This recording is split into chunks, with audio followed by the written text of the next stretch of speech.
मैं एक बहुत ही गरीब फैमिली से बिलोंग करती थी। मेरा नाम राधिका है। मैं दिखने में बहुत खूबसूरत थी। इतनी ही पढ़ाई में उतनी ही पढ़ाई में भी एक नंबर थी। मैंने 12वीं कक्षा पास करते ही बच्चों को ट्यूशन पढ़ाना शुरू कर दिया था, क्योंकि मेरे पिता मजदूरी का काम करते थे। माँ हाउसवाइफ थी, जिससे घर का खर्चा बड़ी मुश्किल से चलता था। हम 2 भाई बहन थे। भाई मेरे से छोटा था और वह अभी पढ़ाई कर रहा था। मेरी कॉलेज पूरी हो चुकी थी तथा मेरी उम्र भी अब 19 साल पार होने जा रही थी। अब शादी को लेकर मेरे घर से रिश्ते आने लगे। मैं दिखने में बहुत सुंदर थी और साथ में पढ़ाई में भी बहुत होशियार थी, जिससे मैं हमेशा स्कूल में टॉप आया करती थी। जिससे मेरे घर सगाई को लेकर लड़कों की लाइन लग गई। लेकिन मेरे पिता एक अमीर ख़ानदान में शादी करना चाहते थे, क्योंकि वे चाहते थे कि हमारी तरह मेरी बेटी को गरीबी का मुंह देखना नहीं पड़े। एक दिन मेरे घर बड़े बिजनेसमैन का रिश्ता आया। लड़का अच्छा था। पूरे फैमिली का प्रेम व्यवहार भी बहुत अच्छा दिखाई दे रहा था। लड़के का नाम रौनक था। पापा को रौनक बहुत अच्छा लगा और रौनक ने मुझे पसंद कर लिया। मैंने भी मुस्कुराते हुए अपनी रजामंदी जाहिर कर दी। कुछ ही दिनों में हमारी शादी हो गई। ससुराल में अब नई नई थी, तो कामकाज को लेकर थोड़ी डर रही थी, क्योंकि एकदम गरीब फैमिली से अमीर फैमिली में ढलने में समय लगना ही था। लेकिन घर के काम को लेकर यहाँ कोई समस्या नहीं थी, क्योंकि यहाँ पहले से ही 4 नौकरानियाँ रखी हुई थी। अभी शादी करके आए हुए मुझे 2 दिन ही हुए थे कि अचानक मुझे रात को रोने की आवाज़ सुनाई दी। मैंने डरते हुए ध्यान से सुना तो किसी लड़की की आवाज़ लग रही थी। मैंने रौनक को इसके बारे में बताया तो वह बोला, कुछ नहीं है, सो जा। अब मैं नई नई थी तो कमरे से बाहर जाना भी ठीक नहीं समझा और करीब 10 मिनट आवाज़ गूंजती रही। बाद में आवाज़ आना बंद हो गई और बिल्कुल शांत माहौल हो गया, जैसे कि इससे पहले कुछ हुआ ही नहीं हो। घर भी इतना बड़ा था कि घर के कामों के लिए 4 नौकरानियाँ रखी हुई थी। मैं पलंग पर लेटे लेटे सोचने लगी, आखिरकार यह आवाज़ें कहाँ से आ रही है। मेरे दिमाग ने काम करना भी बंद कर दिया था। न जाने कब सोचते सोचते मैं फिर से नींद की वादियों में खो चुकी थी। सुबह रौनक प्यारी सी मुस्कान लिए मुझे जगा रहा था। कहने लगा, और कितना सोओगी, सुबह हो गई है। मैंने धीरे धीरे आंखें खोली तो रौनक बिस्तर से उठकर अपने कपड़े चेंज कर रहा था और कहने लगा, तुम्हारे दूसरे कपड़े ड्रेसिंग रूम में पड़े हैं। वह मुझसे कहकर वॉशरूम में चला गया। मैं बिस्तर से उठकर बैठ गई। पहले तो मुझे ऐसा लगा कि रात वाली बात शायद हमारी कोई नौकरानी तो नहीं। मैं वही बात सोचती सोचती ड्रेसिंग रूम में चली गई, जो कि मेरे ही कमरे में बना हुआ था। मैंने रात के कपड़े चेंज करके दिन के कपड़े पहन लिए। रौनक कमरे से जा चुका था। मैं सज धज के बाहर आई तो मेरे ससुर सामने वाली कुर्सी पर बैठे थे। उन्होंने मुझे देखा और मुस्कुराने लगे। फिर वह कहने लगे कि बेटी, यहाँ हमारी 5 नौकरानियाँ हैं। आपको किसी चीज़ की ज़रूरत हो तो इन्हें बोल देना। अब घर की पूरी देख रेख और उनके पेमेंट का हिसाब किताब आपको ही रखना होगा। मेरी सासू माँ 5 साल पहले ही एक कार एक्सीडेंट से देहांत हो चुका था। एक ननद थी, उसकी भी 2 साल पहले ब्याह हो चुका था। अब पूरे घर की महारानी मैं ही थी। सब कुछ ठीक ठाक चल रहा था। सभी नौकरानियाँ एक महिला का प्रेम भाव को देखकर बहुत खुश हो रही थी। अब मैं काम की देखरेख तथा उनके पेमेंट का हिसाब किताब में खुद रखने लगी थी। सबका काम बटा हुआ था। सब मिलजुल कर अपना काम निपटा लिया करती थी। सब समय पर आ जाती थी और समय पर अपने अपने घर चली जाती थी। लेकिन एक नौकरानी को यहाँ पर सोना पड़ता था, क्योंकि मेरे ससुर अपने बिजनेस का पूरा काम निपटाकर रात 11 बजे के बाद ही घर आते थे और हमेशा गर्म खाना ही खाते पसंद करते थे, जिससे डिनर 10 बजे बनाना पड़ता था, जिसके चलते बारी बारी से एक नौकरानी को यहीं रुकना पड़ता था।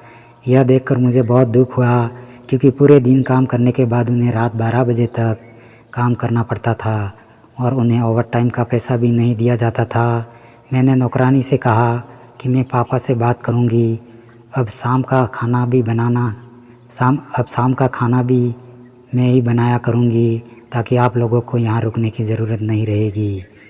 वह काँपते हुए स्वर में बोली, यह बिल्कुल भी मत बताना, नहीं तो हमारी नौकरी चली जाएगी।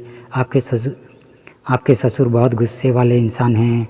अगर उन्हें आपकी यह बात पसंद नहीं आई तो हमारी नौकरी चली जाएगी। इससे मेरे परिवार को चलाना मुश्किल हो जाएगा।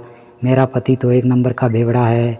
वो जो भी मजदूरी करता है उसका पूरा का पूरा पैसा दारू पीने में चला जाता है। बातों बातों में पापा भी आ गए थे। बस मेरे पति रौनक का ही इंतज़ार था। कुछ ही समय में रौनक भी आ गया और हम लोगों ने डाइनिंग टेबल पर खाना लगा दिया। हम लोग डिनर करके अपने अपने रूम में जाकर सो गए।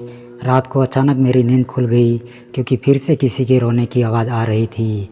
मैं घबरा गई और मैंने रौनक को जगाने की कोशिश की, लेकिन वह नींद में ही चिल्लाकर बोला, सो जाओ, कुछ नहीं है। अब ऐसी हालत में नींद कहाँ आने वाली थी। करीब 15 मिनट तक रोने की आवाज़ आती रही और कुछ ही समय बाद ऐसा सन्नाटा सा आ गया कि इससे पहले कुछ शोर हुआ ही ना हो। मैं बिस्तर पर लेटे लेटे सोचने लगी कि यह बात मैं सुबह अपनी नौकरानी को बताऊंगी, क्योंकि मुझे डर लग रहा था कि कहीं भूत प्रेत की छाया तो नहीं है। क्योंकि मेरी सासू माँ की मौत हो चुकी थी, हो सकता है उसकी आत्मा भटक रही हो। मुझे कुछ समझ में नहीं आ रहा था।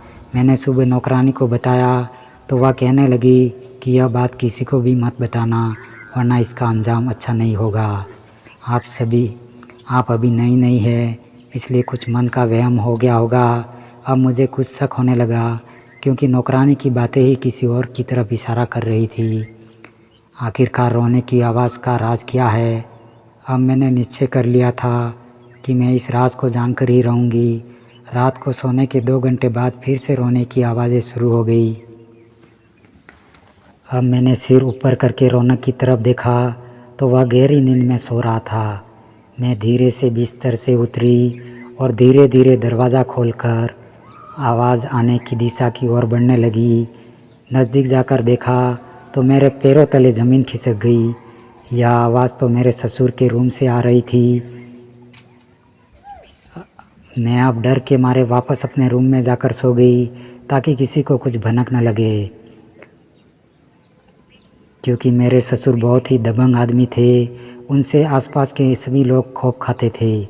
मैं अपने ससुर को बहुत ही अच्छा आदमी समझती थी, लेकिन अब मुझे अपने ससुर से विश्वास उठ चुका था। लेकिन मैं अभी भी कुछ संदेह में थी। मेरे पापा यानी मेरे ससुर ऐसे कुछ गलत काम करे ऐसा बिल्कुल भी नहीं लगते थे। अब मैं अपने ससुर को बिल्कुल गलत भी नहीं समझ सकती थी, क्योंकि मैंने अपनी आँखों से कुछ भी नहीं देखा था। इसलिए मैंने जो कुछ भी सुना था उसके आधार पर विश्वास कर लेना भी बेवकूफ़ी समझा। मैंने इस राज को अच्छी तरह जानने के लिए पापा के ऑफिस चले जाने के बाद उनके रूम की खिड़की को बंद करके कुंडी ऐसे ही छोड़ दी ताकि मैं बाहर से खिड़की खोल सकूं और अंदर का माजरा अपनी आँखों से देख लूं। आखिरकार ये रोने की आवाज़ किसकी आती है? आज रौनक भी घर नहीं आ रहा था। वह किसी काम की वजह से दूसरे शहर जा रहा था। मुझे मौका भी अच्छा मिला था इस रोने के राज को जानने के लिए। रात को करीब उसी समय रोने की आवाज़ सुनकर मैं धीरे से दरवाज़ा खोलकर आवाज़ की ओर आगे बढ़ी और धीरे से पापा के रूम की खिड़की खोलकर देखा तो मैं हैरान रह गई। वह तो हमारा पालतू कुत्ते की आवाज़ थी। कुत्ता हमेशा पापा के रूम में ही होता था, यह तो मुझे ध्यान ही नहीं रहा। अब मैं सोचने लगी कि मैं कितनी गलत सोच रही थी अपने ससुर के बारे में। अतः दोस्तों, बिना देखे किसी पर शक करना बहुत बड़ी बेवकूफ़ी है। हमारे समाज में बहुत सारे लोग बिना देखे, बिना सोचे समझे सुनी हुई बात पर विश्वास कर लेते हैं, जिससे उनको हानिकारक परिणाम भुगतने पड़ जाते हैं। हमारे द्वारा दी गई कहानी अच्छी लगी हो तो वीडियो को एक लाइक करके चैनल को सब्सक्राइब ज़रूर करें तथा बेल आइकन पर क्लिक करना बिल्कुल ना भूलें, जिससे आगे आने वाली वीडियो आपको सबसे पहले मिलेगी। धन्यवाद।